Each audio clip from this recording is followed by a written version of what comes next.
आप देख रहे हैं जोश भारत और अब हमारे बीच उपस्थित है अनीशा पांडे जी। इनसे बात करेंगे। आज आपका गाना रिलीज हुआ है, कैसा लग रहा है? सबसे पहले बताइए। नमस्कार, मैं अनीशा पांडे आप सभी दर्शकों का तहे दिल से स्वागत करती हूँ। गाना बहुत झकास है, आप सब देखिए और खूब मजे कीजिए। रितेश पांडे जी के साथ आप ये गाना किए हैं, तो कितना उम्मीद है इस गाना का, मतलब कितना चलेगा गाना? बस आप सभी दर्शकों का प्यार है और सपोर्ट कीजिए। ये गाना चलेगा क्या, दौड़ेगा।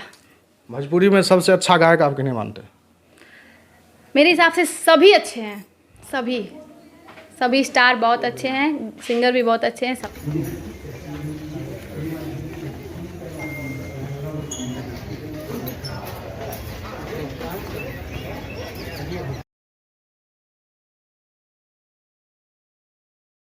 जल्दी